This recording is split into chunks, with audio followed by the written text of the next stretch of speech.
empresas, para os trabalhadores? Bom dia. Bom dia, Thaís, bom dia, Marcos. Na verdade, a terceirização sempre foi um tema muito polêmico no direito do trabalho, né? Sempre existiu essa discussão acerca da legalidade ou não, mas dentro da legislação, de fato, como você falou, as atividades fins da empresa não poderiam ser terceirizadas.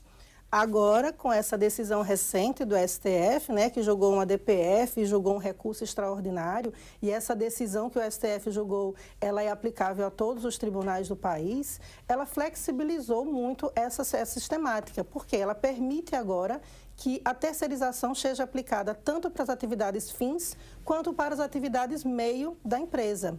Mas isso não quer dizer que a empresa fique isenta de responsabilidade, de forma alguma.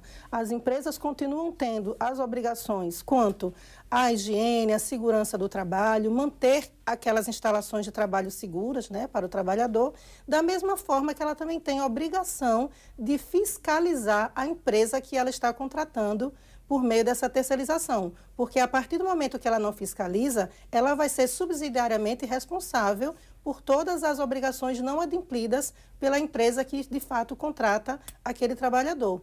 Então, essa questão dessa possibilidade, dessa flexibilização para a contratação, tanto para a atividade meio quanto para a atividade fim, ela não é com irresponsabilidade, de forma alguma. A empresa continua, sim, tendo responsabilidade e a empresa tem que ter obrigação de fiscalizar aquela contratação. E quando a gente fala atividade meio, atividade fim, às vezes as pessoas podem não entender do que a gente está falando.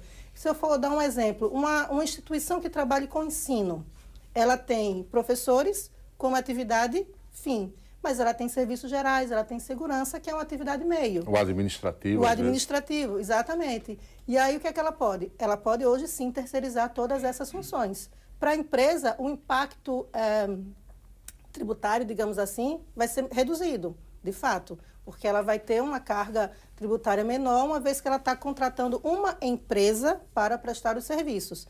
Mas, por outro lado, ela está contratando uma empresa especializada naquilo que ela precisa. E isso pode trazer benefícios também para a atividade da empresa, que ela vai estar com todos os setores com funções especializadas, porque ela contratou empresas que têm aquela pessoa especializada para isso. A impressão que dá, Marcos, só completando, é que está existindo um efeito dominó no que diz respeito ao aumento da pejotização.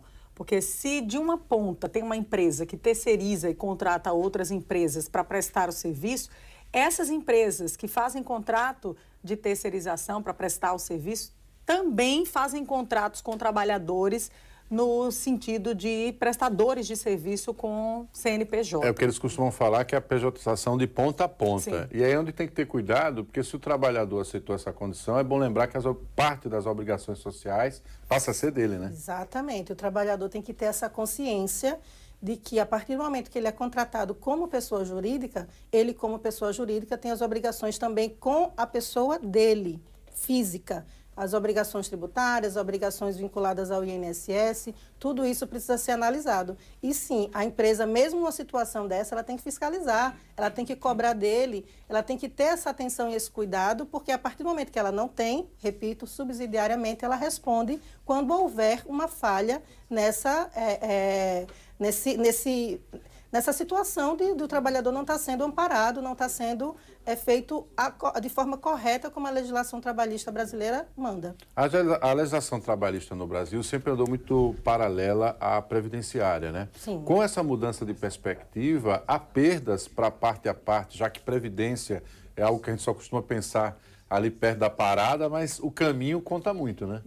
Com relação à questão de aposentadoria, Marcos, para efeitos de aposentadoria, para efeitos de contagem de tempo de serviço, sim, todo esse tempo que ele trabalhou como PJ vai ser contabilizado, porque a partir do momento que ele é PJ, ele paga os impostos dele e ele paga, vamos dar um exemplo pequeno hoje, um E-Social.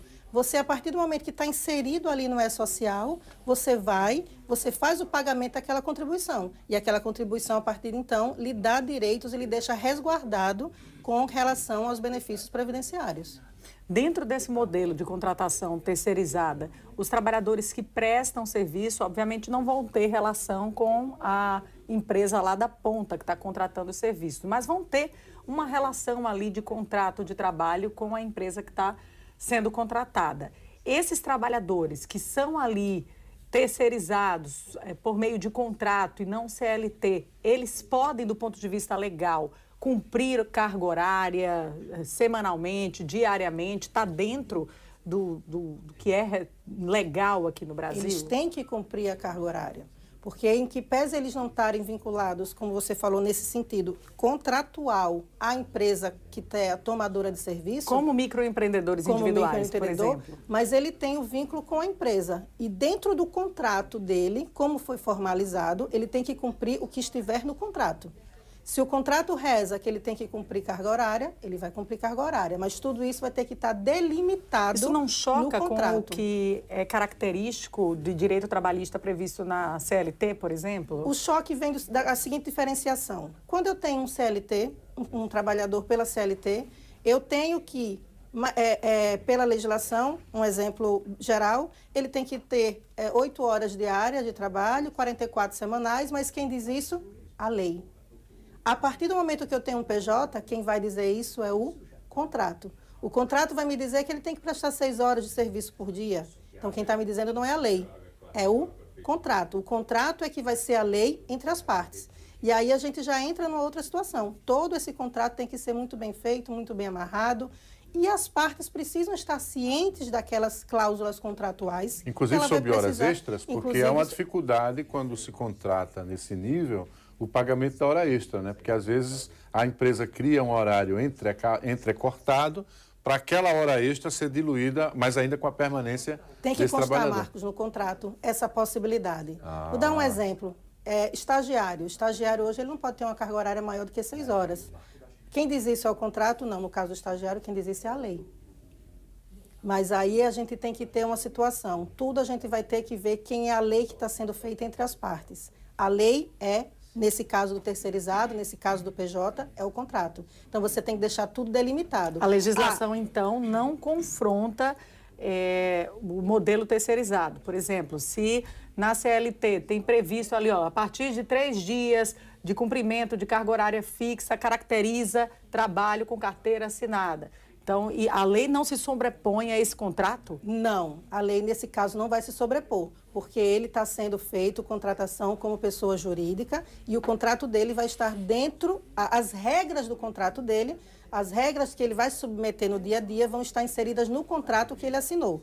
Mas aí uma coisa que é muito importante, via de regra, quando a gente está falando de uma parte hipossuficiente, que é o trabalhador, por vezes ele não toma ciência daquele contrato, ele não lê, ou chega um contrato pronto que você não chega a discutir as cláusulas. Isso a gente precisa ter cuidado. Isso a gente precisa ter atenção, porque dessa forma pode sim ser revertido para um trabalhador vinculado